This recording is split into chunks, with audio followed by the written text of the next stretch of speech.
Today I interview Sebastian Schäffer, who has his own marketing agency with a team of 10 people. And I'm super excited to talk about business. So welcome to the podcast today. Hello and welcome to the Successful, Sensitive and Intuitive Entrepreneur podcast. My name is Lydia Sophia Wilmsen and I am an intuitive success mentor for sensitive entrepreneurs. In this podcast, I speak about the challenges sensitive and intuitive entrepreneurs face. I offer you new perspectives and solutions, as well as experiences of other entrepreneurs. Plus, I speak about my personal experience of being a highly sensitive person who has successfully built and scaled 2 businesses. All of that with the goal to make you and your business even more successful in your very unique and authentic way. Have fun and enjoy. As you all know, the audience knows, the first question I always ask is tell us a little bit more about you, tell us a little bit about your story and how you started your business, or what your business is actually about. Just some sentences with a little bit of background information. Sure. Yeah. So I'm not the typical entrepreneur that had his lemonade booth and sold lemonade to make his first money when he was 15 or whatnot. I started out having a normal job. I worked in marketing. I worked in business development for 6 years in Hamburg back in the day. I moved to Berlin to join a startup and worked in product management. Then after that, co-founded another startup, which also failed. So a lot of interesting steps along the way. And during that time, I actually took my first steps to do something on my own. I built websites on the side and started to build a small online business. And yeah, that's how I got started. And 4 years ago now, I started the agency, and we've grown to 10 people and multiple 6 figures in revenue. So it's going well. It was a good step. Okay. So that's super interesting what you shared about not the typical, or what we see as a typical, he started in his garage, at the age of 15 and now he's a multi-billionaire or something. What would you say about yourself? When you look back in school or how you grew up, did you have this at all in mind, or what was your path? Would you have what would you have pictured? You in successful career, or was there something about I might do my own thing at some point? To be honest, I never really thought about that at all. I didn't even know what I wanted to study until I had to make the decision, and then I applied to a few places, but wasn't really into it. I was always an online geek, you could say. So I was building online communities when I was 16, was really heavy in the gaming space before it was cool. Now I feel it's cooler. Back then, not so much. But it helped me a lot to develop skills to just move around online. I knew a lot about how to build websites and a lot of useful skills I developed in the early days. But I never thought about applying them to make money. I had some ideas during university, but that never turned out, we never really started, and I never really pushed for it. So it was not an option. But one thing I realized is I'm not the best employee, I think, because I can be quite rebellious when I think things don't make sense. So I'm no, I don't want to do it that way. Why do we have to? And whenever there's a conflict like that, I realized I don't want to work in an environment that just follows certain rules, even though they don't make sense necessarily. And I think ultimately that pushed me to more and more to do my own thing.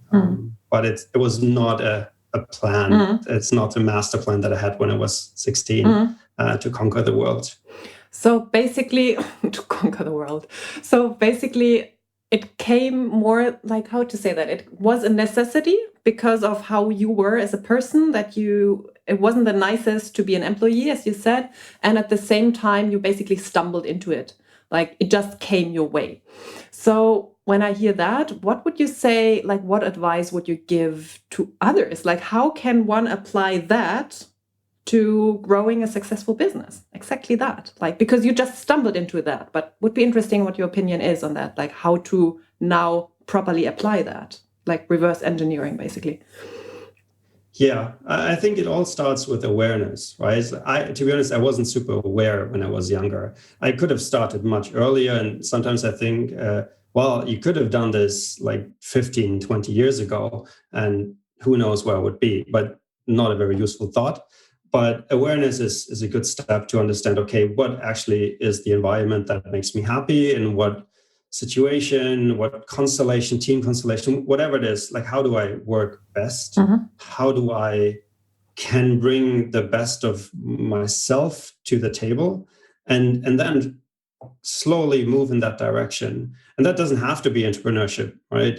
That's a cool thing, but it's very easy to get caught up in the idea of entrepreneurship because we watched The Social Network and have seen Mark Zuckerberg making millions, right? It's an easy trap to fall into, but I think it's a much better process to listen to what feels true to you and then follow down that path wherever it leads. But then ultimately and if that leads to entrepreneurship, it will enable you to do much more. It will come from an intrinsic motivation to do that, and you will feel much better instead of just pushing for it because you think it's cool. And that's something I did in the early days, to be honest.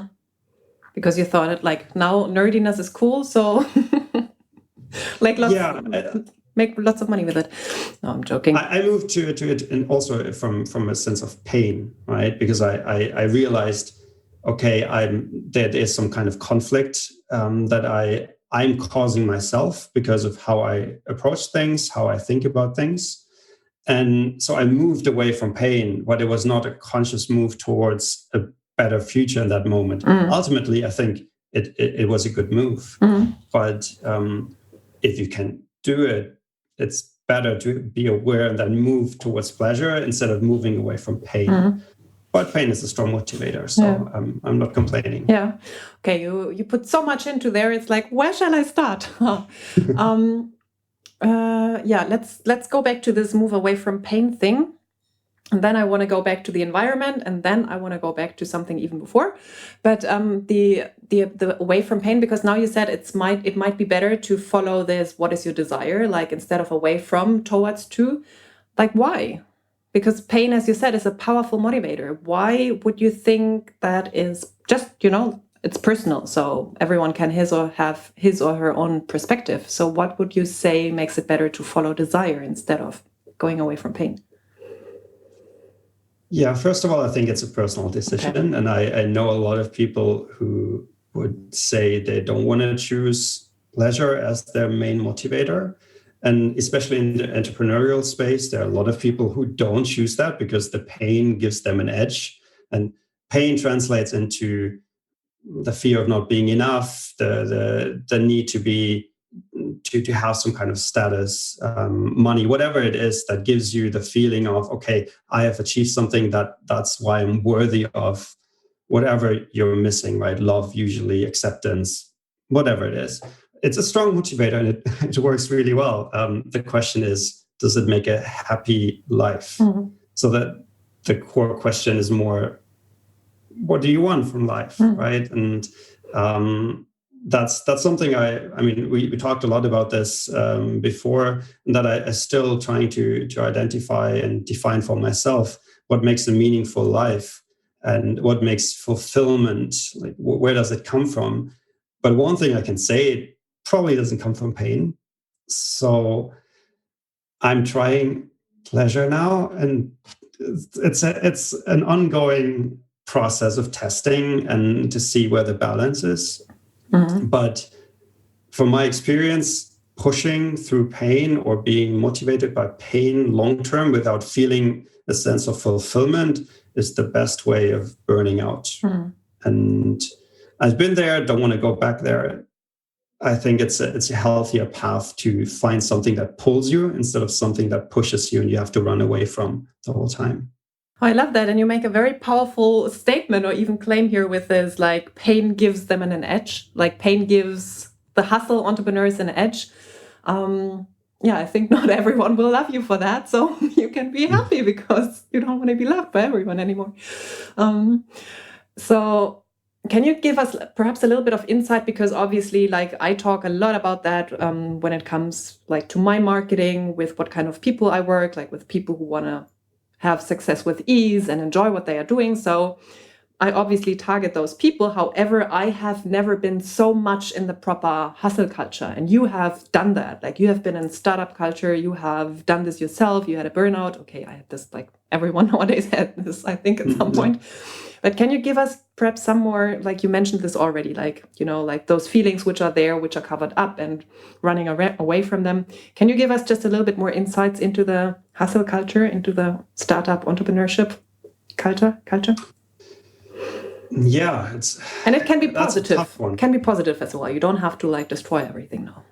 Yeah, no, absolutely. I think the entrepreneurship in itself, like the space in itself, is amazing because it's creating something, right? And you create something out of nothing, which is, to me, amazing. And I really enjoy that process. Where it becomes problematic is where when you do that because you feel you have to, in order to fill like a hole in yourself, right? It's like I need to be that successful entrepreneur to make that money, to have that status, be invited to whatever it is for you, right? To then accept myself, right? And to be honest, that's not a very conscious process, right? It just happens. So I wouldn't say the hustle culture is a very conscious space, because it's much easier to work 80 hours a week and to not think about these things. And that's probably the reason why I also work so much, that it's easier to forget other things, and not question, why am I doing these things in the first place?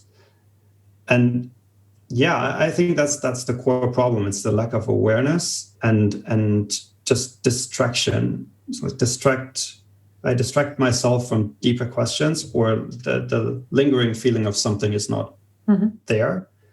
And I use the feeling of I have to achieve more to keep going. So I don't actually look left and right or stop and think, okay, is that where I want to go?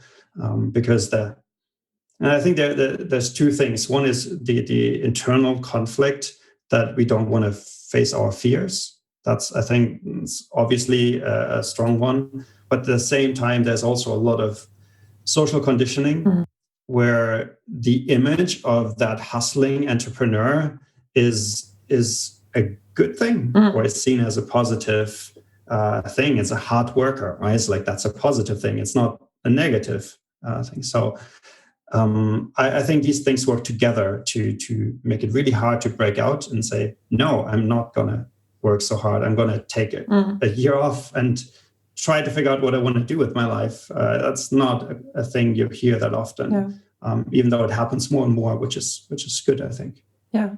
Yeah, and I think you are a little bit at the forefront there as well, because it's at least one of your goals or one of your ideas to bring more like consciousness into that space, and bring like personal development, personal growth into a very hardworking business world.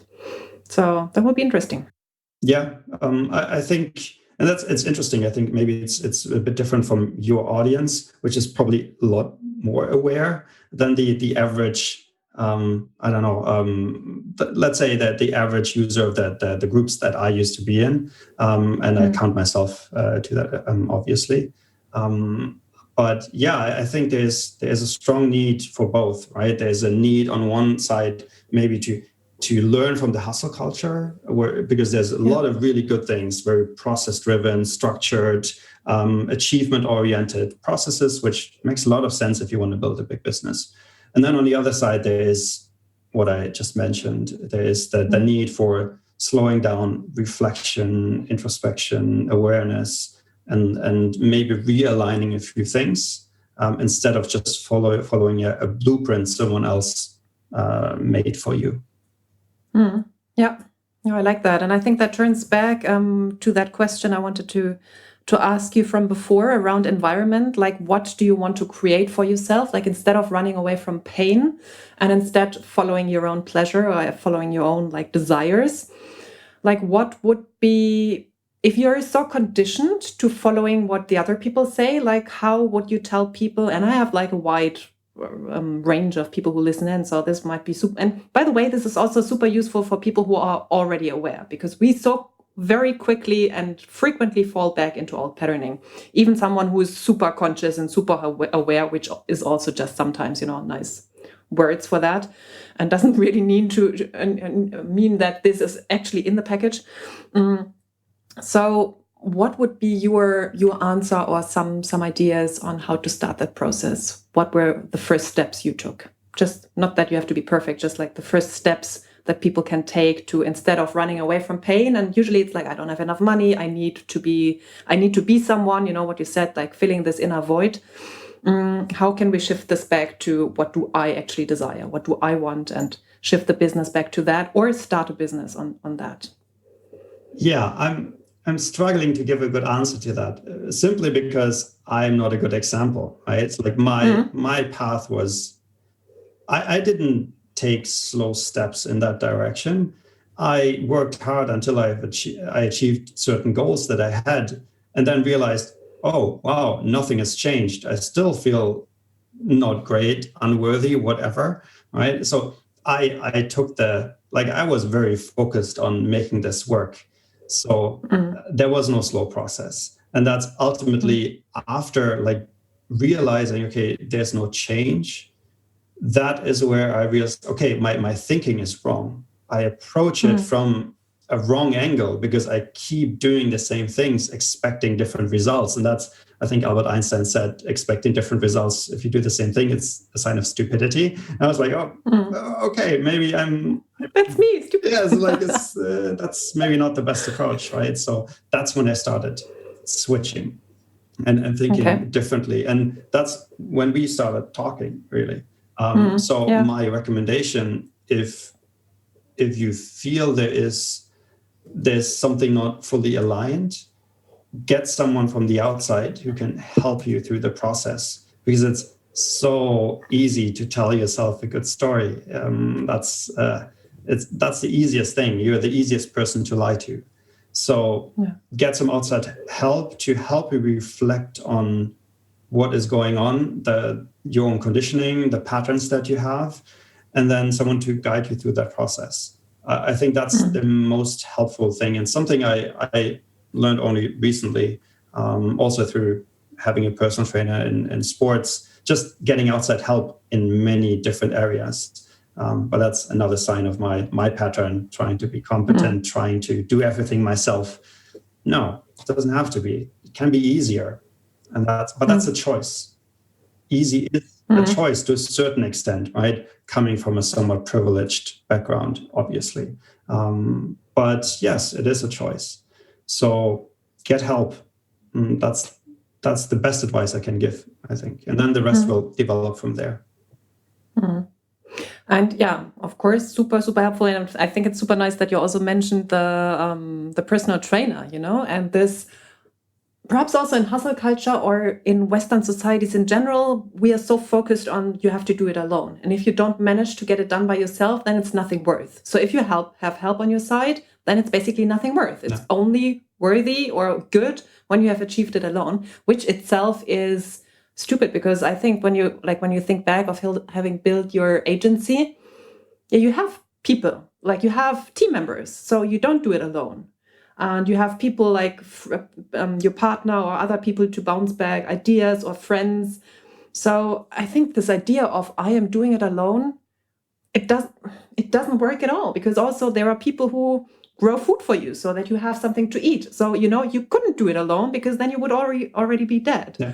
So if you just take this concept further, it's so funny that it still until today is so strong, this I have to do it alone mentality. Yeah, thank you for bringing it up. That's a lot of conditioning as well. I mean, I grew up in a middle-class family. To my parents, it was weird to have a cleaning lady or help with cleaning the house for a long time, because employing someone and letting someone else work for you was a negative thing. So that is how I grew up, and that is conditioning, right? So that is something that is interesting to break and to reflect on. It's like, is that still true for me? Do I want it to be true? or do I want this to change, or is it stopping me from achieving something that I maybe want more? Right. So it's similar to all different mindsets shifts, money mindset, same thing. Reflect on why you think about these things the way you do, and most likely it comes from your parents. So we take a lot of conditioning in the early years of what is the right thing to do, and we have to unprogram ourselves to become like fully free in that sense, because otherwise we're just conditioned and follow that conditioning, and that's not really freedom. Yeah. You bring new ideas every second. It's like I can't write down as quickly as I have like new ideas what to ask you. But what was it before? I wanted to go back to freedom, but there was something before. Conditioning, parents. No. 1 second. Slowing down. Mm-hmm. Perfect. I just slowed down in this interview. So through thinking, slowing down, like that was one of the things you mentioned. What didn't come easy to you in the beginning, like, you want to achieve your results, you want to be quicker, the people out there, who's the one who makes his first million, and I was half a year younger, and like that, So I think that was a good point that you mentioned that slowing down. And like, is it easy? No. I've been working this for, a few years now, but more intensively like the last year, I would say. And it's still hard. And I still fail, quote unquote, every day. But I'm getting better at reminding myself. And there's a whole world of like that is wrapped around slowing down, right? It's like being more compassionate with yourself for not working, for not being productive, whatever productive means, right? And then you start questioning words you've used all the time. What is productivity? That can be defined. It's not just work. Working on yourself is also being productive, just in a different way. So there's a universe in that slowing down that needs to be discovered. It's not just, okay, I'm going to not work today. It's like, no, okay, what happens in my mind when I slow down? What doubts come up? What questions come up? What do I push aside? Why do I pick up my phone when I slow down? Because I want to be stimulated. My brain is not used to slowing down. So there's so much in there. I think that needs to be discovered and understood to some extent, and worked with at least. So slowing down is powerful, but it's it's immensely hard. Yeah. And it's so funny because we think, it's, everyone wants free time, sit there and people say, I want to work less and spend time and have time. Like time is such a huge word. But once people have time and have to sit on their bum and enjoy time, it's like, what the heck? How can I busy myself? It's really such a paradox or such a contradiction. And I think you touched on many points already because you're facing yourself in those moments. And what about productivity? And probably this will also be something you bring to, we have to bring to business to shift that, to have a new idea of productivity. Because there are already, like if you read Napoleon Hill and all those people, they already mention that. They mention the ideas which come out of doing nothing. But still we have forgotten that. It's so funny because some of the biggest people out there have already mentioned the power of even like not having a phone, even not reading anything, just looking into nature, and how this sparked their creativity. And still we don't listen. We don't listen and hack away or like busy our minds. Yeah. It's very interesting. I think also because we don't see others doing it, especially like that's just one aspect of it, but social media and our, like the way we consume media it's more, we see the highlights, where we don't really see we don't see the preparation before. We don't see the time spent in nature, the time thinking. We only see results. So it's so easy to fall into that trap. I'm going to buy a new online course so I know these next 10 steps to achieve whatever I want to achieve. But it's just not. It's not that it's not socially accepted to slow down. It's just not visible, and it's not. You will not see an online course on slowing down. You will not see a 5-hour stream of I walk in nature and think, right? That's not what you see, but we should maybe. That's, I think, the way. Yes, it's been there for thousands of years, and there are so many studies about that. What your brain does when you're not actively thinking about something, the connection it makes when you do something else. Take a shower, for instance. That's why we have the best ideas in the shower, because your brain is this thing to write down. Doing things in the background, right? But yeah, that it's just not visible, and I think it should be, and it needs to be talked about more. As hustling and working all the time is the best way of not having your best ideas. That's a good slogan you could use. Maybe I should. Or I'm going to steal it from you. Start a new online course. Yeah. 5 hours of reflection, of quiet reflection. Exactly.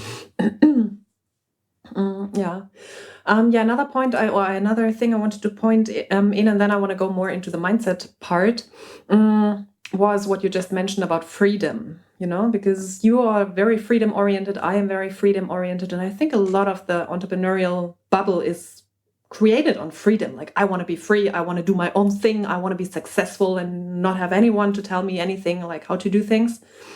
And then you said, like, actually, it's the best way to not be free. So can you touch a little bit more on freedom, and that perhaps that doesn't work the way people think it works? Yeah, freedom is an interesting concept.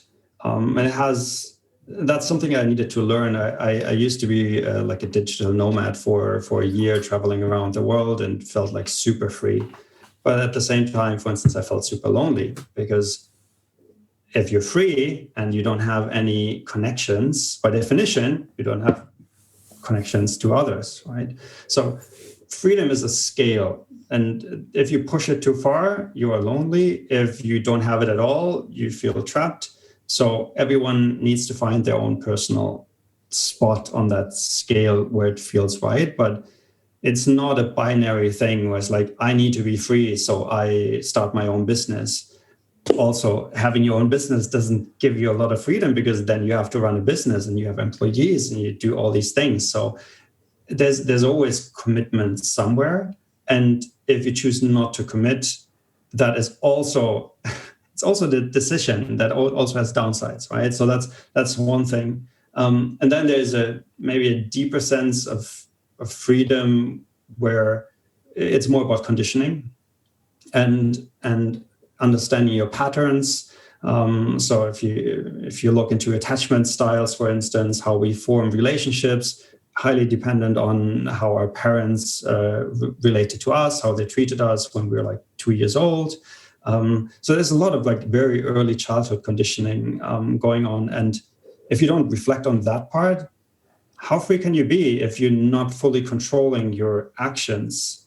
Right? So again, it's not a black and white thing, but it makes sense to look into the need to feel free and understand what that actually means for ourselves. And then to also understand why am I making those decisions? Are they really my own, or is that something that comes from my past and I've just never reflected on it? That's a lot of work, to be honest, to really go deep into that. And it's also not always necessary. If you're really truly happy with where you are, of course, don't work on it, right? Don't fix what's not broken. Yeah. So that's I think is important to say. But at the same time, everyone is conditioned in some way, and it makes sense to look at it and then make choices from that awareness, and that's then more actual freedom. Yeah. I love that. Especially like first the thing you said about don't fix something which is not broken, because sometimes people work like everything is working and then they break it through trying to fix it, even though there was nothing to fix. And the other thing what you said about how truly can you how truly can you be free, whatever perfect English is, if you don't look into the conditioning you have achieved or not achieved, you have gotten through your parents, and don't work on that. Like, you're not free because you're run by those. And the more you look into that, this is actually how you get freedom. This is how you get freer. and not through traveling the world and being a digital nomad. What we think. I have been there. So here. Unless that is your conscious choice to do that, yes. and you know that's what really fulfills you. Then? Yeah. Perfect. No, then it's free. But if you try to do that in order to run away and think I'm free, but without looking at what's happening, then, then you're still bound by that. I think there is this saying that you always take your backpack, like you take yourself in a backpack with you wherever you go, like your issues. So, and that is, I can travel say, the world with that. from my personal experience, is very true. And I think it's important to remember there are a lot of socially acceptable ways to hide from yourself. Working, hustling is one, traveling is another. But there are so many. And it's just, again, awareness. Everything comes down to awareness. Yeah.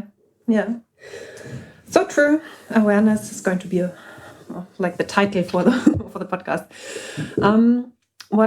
So let's go a little bit more into what you said before. Like, not everything in the entrepreneurship or entrepreneurs bubble or hustle bubble or whatever you want to call it is bad. Of course not.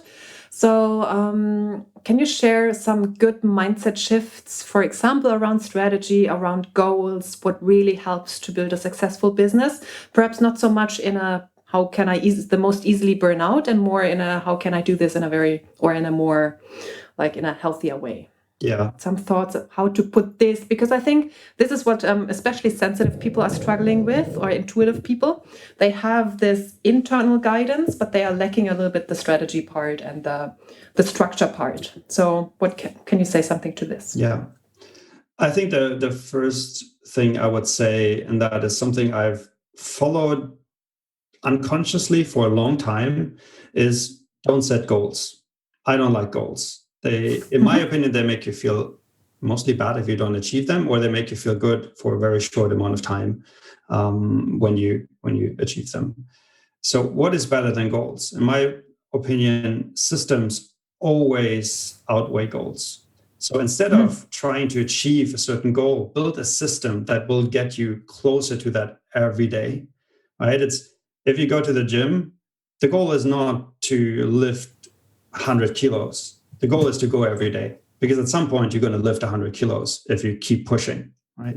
Yeah. So systems help you to have a level of consistency in execution, and smart systems help you to, in its core, it's leverage. And that I think what business is about in most cases, it's how can I create as much leverage as I can? And that's something I see, especially early stage entrepreneurs, like a mistake that early stage entrepreneurs make often is they try to do everything themselves. They try to push hard, but not smart. And they also believe they have to do everything. And that's also not true. Simplicity is key. And experience is knowing what to do, and even more what not to do, and what is not important. So the 80-20 principle, what is the 20% I need to focus on to get 80% of my results? Yes. Right? And then once you know that, build systems around those 20% to leverage what you are doing, right? So the bigger your lever is, the better, right?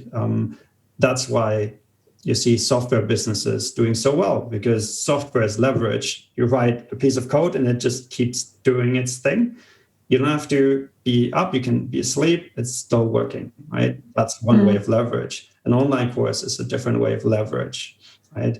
People are also leverage in that sense, but obviously not as big of a lever as software, for instance.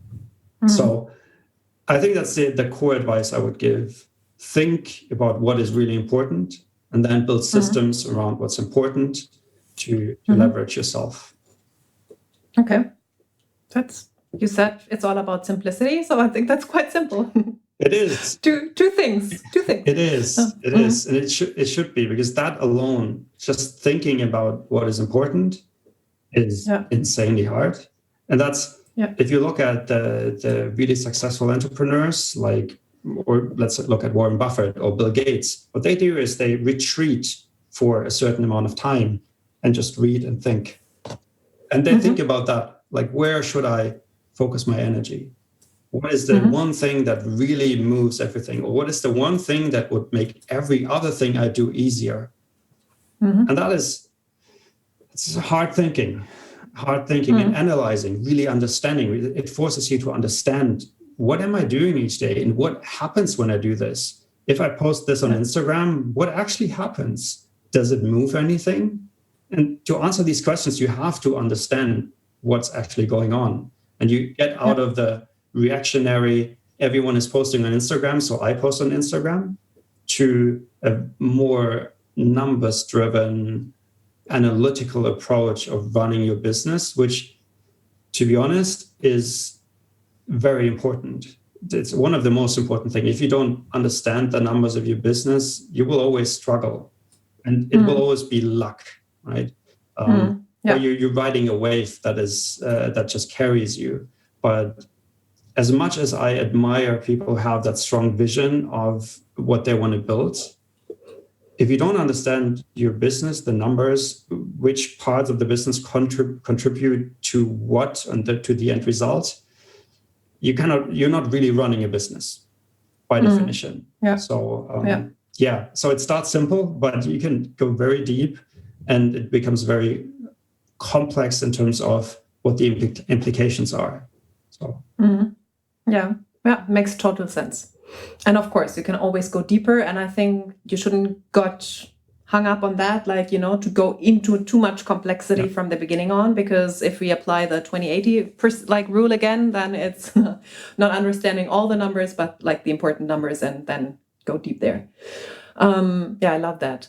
And when you think about your business, and then when it started as a small business, now it's multiple six-figure and growing further, what can you say what the key shifts were to make that happen, or was it linear? Or was there something where you can say that shift happened, either mindset or strategic? Yeah, we had a few shifts. I think in the beginning we just made it hard for ourselves. That's beginner's mistake. We tried to be very specific with our offer. We didn't really listen to the market. We just thought, no, that's the right thing to do, so we're going to do that. So it was more like an ego-driven thing, right? And I think it's an important learning. Your business is not about you. It's about your customers. So listening to your customers is super important. And sometimes that's the match, right? Ideally, you have a business that other people respond to and the market is big enough, and that's perfect. But that's not always the case. Or you might be doing something that is slowing you down and you don't notice it because you think that that's how it has to be, because that's how you would do it. But that's not really the important thing when you run a business and you want to grow. It's totally fine if you're not about growth, right? So I think that is an important thing, really understanding who you are building this for, who you're doing this for, and then listening to them, what they need, and giving it to them, and creating real value for your customers. That's something we didn't really do. We did it a little bit, but we only made how we call it ramen profitability. So we could afford some noodles. Okay. That's it, but nothing fancy, right? So we were doing okay, we were able to survive. The big switch came from listening to our customers, and then so interviews or surveys or speaking to those who already had bought and asking them, what's your further need and stuff like that. For instance, it can be anything. It can be spending lots and lots of hours in Facebook groups and listening to people. It can be, if you have interviews, that's obviously the best thing. Interviewing customers or people who didn't buy, who sent inquiries but decided not to. Right? That's always good advice to understand what are the blockers. Sometimes it's not really your service that's blocking them. It's something else. Maybe you didn't make it clear on your website. Right? It's like risk reversals. Understanding what risk reversals. It's understanding what your customers see as a risk, and then reversing it with some technique either on your website. Could be copy, could be a video, could be anything. Right? It depends on the risk. But you have to understand that your customers see your business differently, And they might have a boss who says, well, I cannot invest in this. They might have a wife or husband who says, well, you just spent $5,000 on this coaching. Why? It's like, okay, that's a valid fear. Understand it. How can you help that person to communicate the benefit to someone else if that's necessary, right? Understanding the fears of your customers and also the needs and the pain points of your customers to craft a message. And that's not really about you in the end. I think it's a beginner's mistake. And then the second thing is what I already mentioned, build systems. I focus on what I was good at. In that case, also, I partnered with my business partner, and he focused on what he's good at, and I focus on what I'm good at, which is my strength is system thinking and building and automation. Mm-hmm. So we combine our strength, where he runs more the operational side. He's the geek in the business, really deep in what we offer, and I build the structure around it. And by allowing ourselves to be our best selves in that sense, we enable the business to grow. And it's sometimes you just need someone else who complements your weaknesses.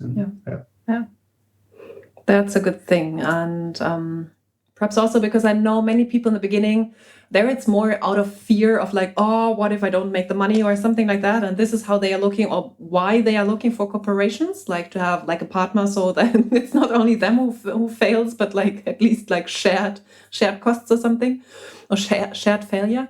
But the other point, like the point you made, is about bringing the strengths together. So get someone on board who's not the same person as you, but actually bring something to the table that is not your zone of genius, and vice versa. I think that's a really good point also for people who are looking for, like, how can I grow my business? Whom can I take on board?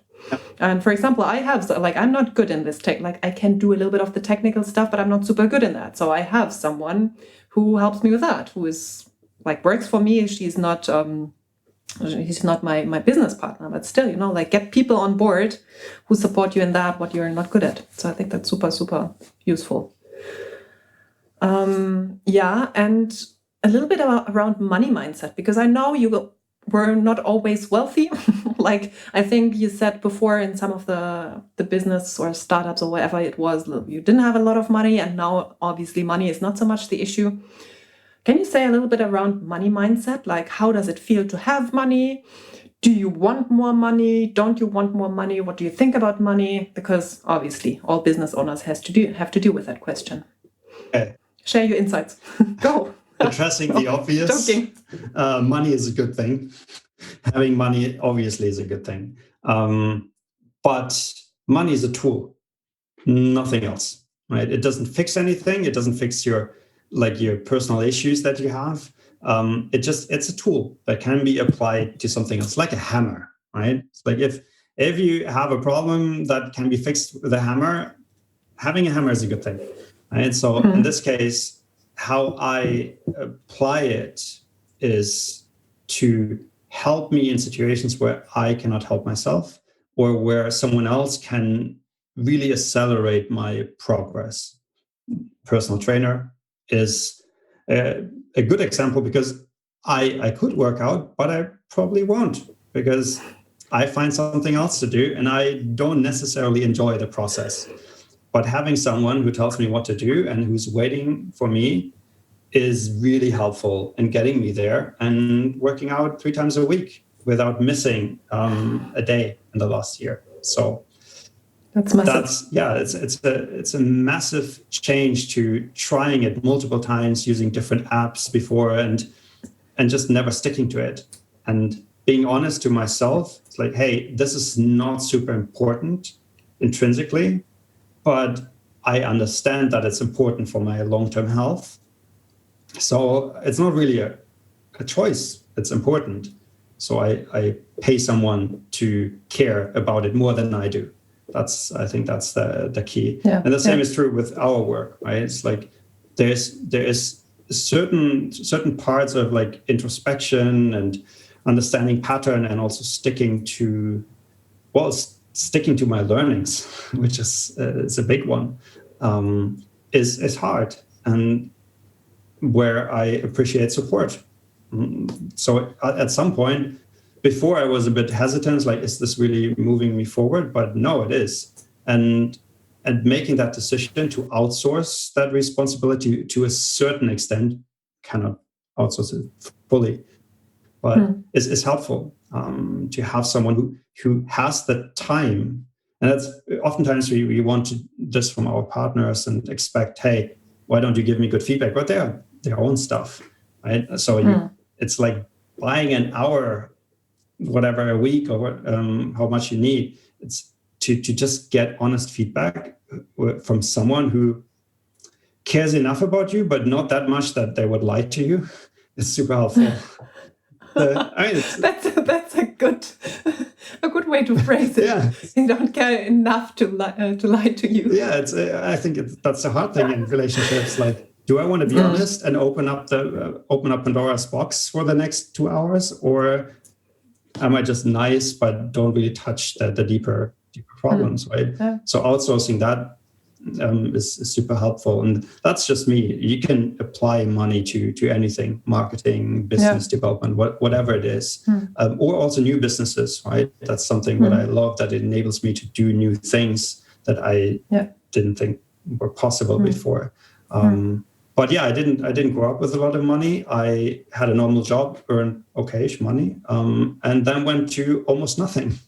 While bootstrapping my business, went through my savings and didn't spend a lot. Still privileged because, well, live in Germany. How bad can it get, right? But it was different. It was an interesting experience to go from like almost nothing to now a good income again. And yeah, just understanding that money is more a tool than an achievement, and it doesn't do anything to you if you don't understand how to use the tool.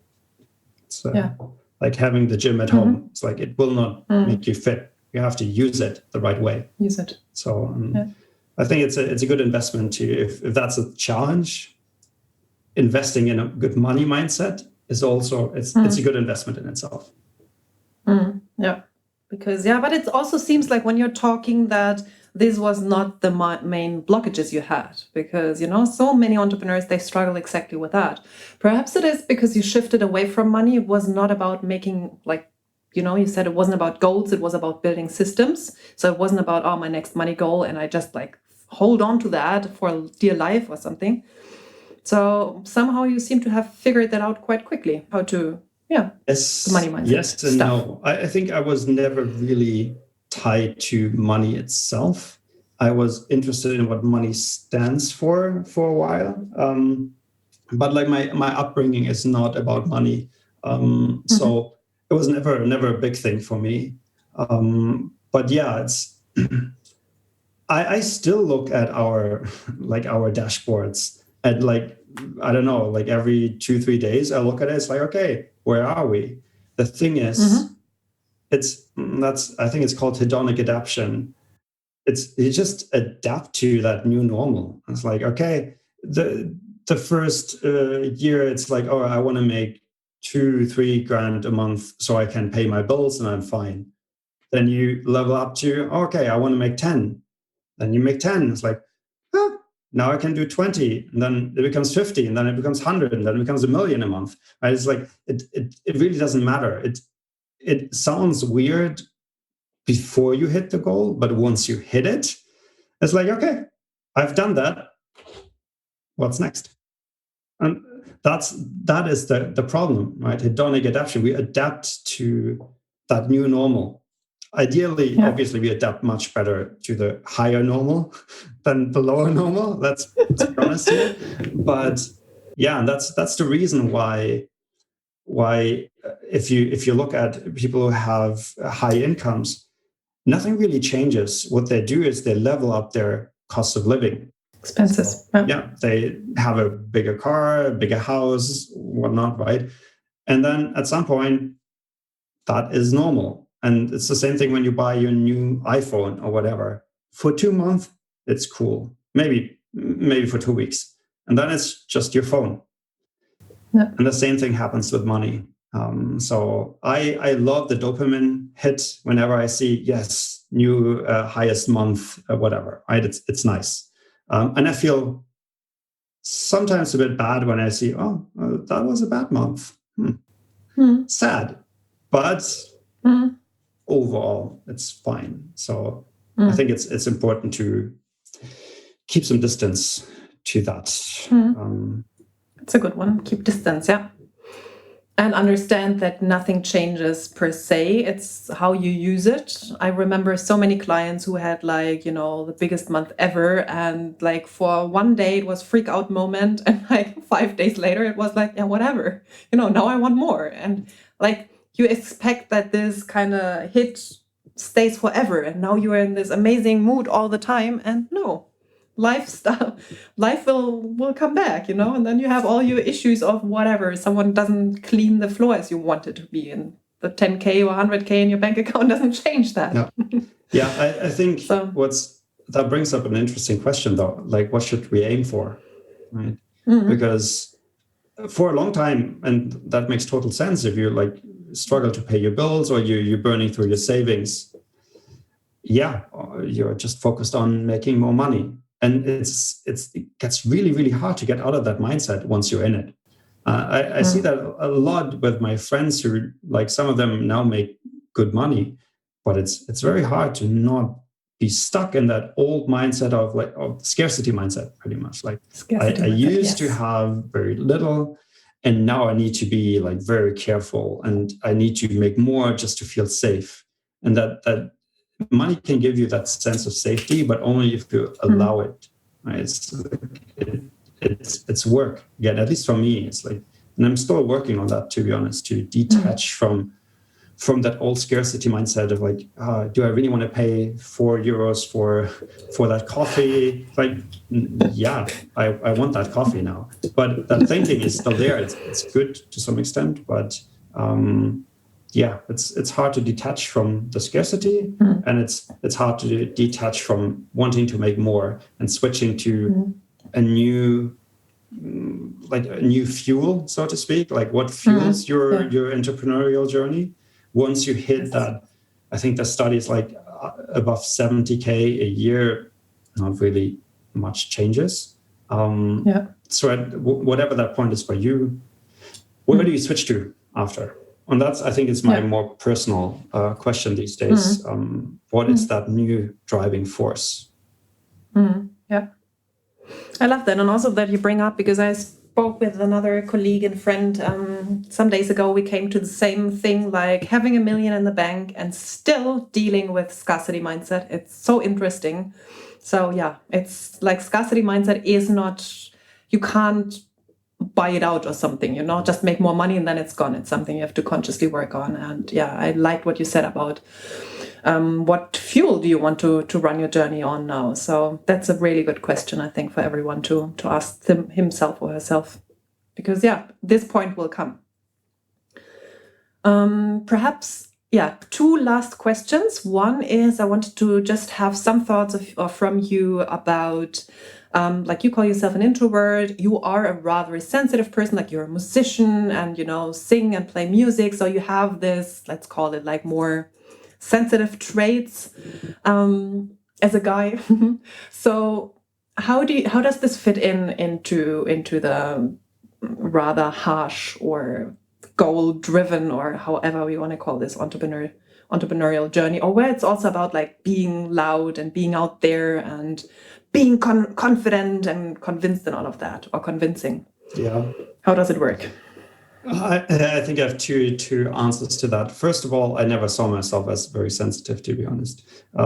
That's simply because I think I didn't give myself the chance to be that, because it's not a very helpful thing if you want to muscle your way through all the work, right? So I think. So I'm not sure if that's my identity these days, and I'm still redefining that and exploring. But yes, I think that it's a danger, at least if you are a bit more sensitive and you just get the vibes of other people more, and also understand okay, today I don't feel like it. Should I push through? Shouldn't I? It's a tough question. And it's important to at least stay connected to that part. And I think I didn't for a long time because I was just like, okay, to the side, don't need you right now. I need to get some work done. Okay, then I'm going to get some work done. But that also led to a burnout, right? Not a good strategy to go for. So I think having awareness, what is your natural inclination, and then staying somewhat true to that. Sometimes you have to work hard, okay, but keeping a balance and then balancing it out and say, okay, this weekend I'm just going to do something nice for myself, right? Whatever your strategy is, but keeping an eye on that is important. And then on the other side, what you mentioned about going out there and being super confident, that's hard, right? It's like I love to stay in my comfort zone. I'm quite lucky that my comfort zone got me this far, right? But at the same time, I see my limits to some extent of being like really going out there and being like just more aggressive in self-promotion and trying new things that are maybe a bit more risky because of who knows, right? What will my friends say? What will people say? I think we all have that. Some people maybe not, and I really admire them. But I definitely do the question of like, is that acceptable? Which is also a lot of old conditioning. So I think being sensitive and like really like seeing what others feel, even though they don't say it necessarily, or being just afraid, or also imagining it. It's also a thing, right? You can also condition yourself to imagine certain reactions that never happened. I think that's something that makes it a bit difficult to really go out there and be completely vulnerable and just do your thing. And especially if you are your own like personal brand, that makes it even harder, which is something I'm not at right now. At least I run an agency. There's like a brand around that. I'm the guy in the background who builds the systems. No one really knows that I'm there. It just works good. It works well for me, right? So the risk factor is not super high. But then I probably chose that place. So I think it's interesting to think about why are you where you are right now?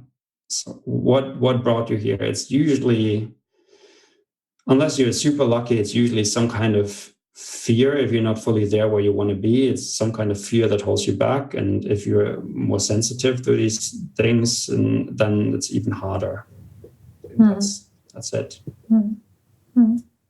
So let's talk again in like when you have built your personal brand and what then your answer is. Yeah. I love that. I know who will push me. So.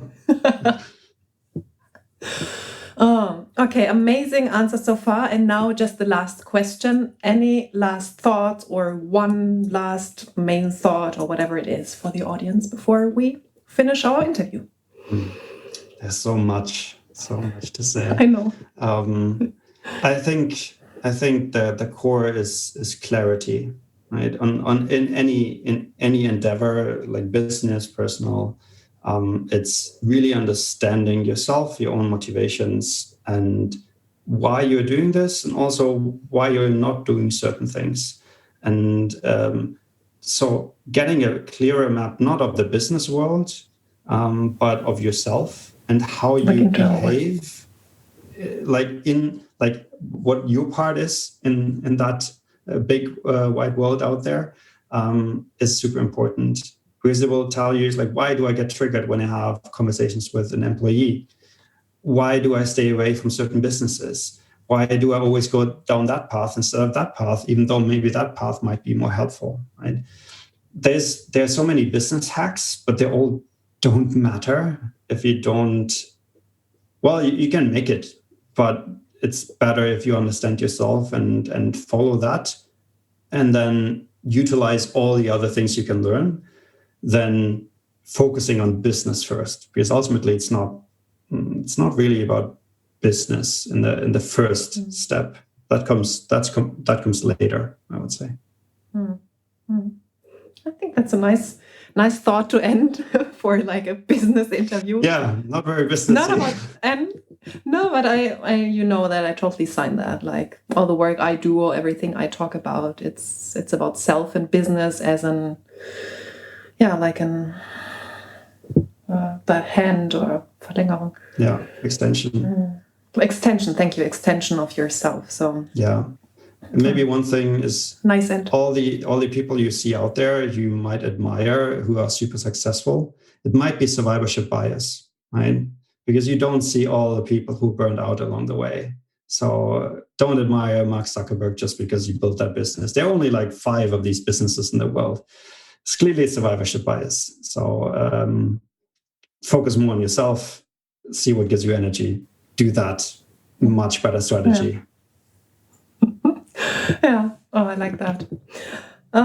Okay. Thank you for your time, for your energy, for your questions, for your answers. It was so much fun talking to you. And I would say until the next time. Yeah, until next time. My pleasure. Did you like this podcast episode? Then I would be super, super grateful if you gave me a 5-star rating and review on iTunes. Super helpful. And please subscribe to the podcast and share it with people who you know can benefit from it. You can find all links to my social media profiles, my website, and contact form in the show notes. And whenever you're ready to take a next step, and that means you want to live a life of more on all levels, then send me a message with where you want to go and what is keeping you where you are, like what keeps you stuck at the moment. And then I'll get back to you as soon as possible. Thank you for listening, and until the next episode, much love to you, Lydia.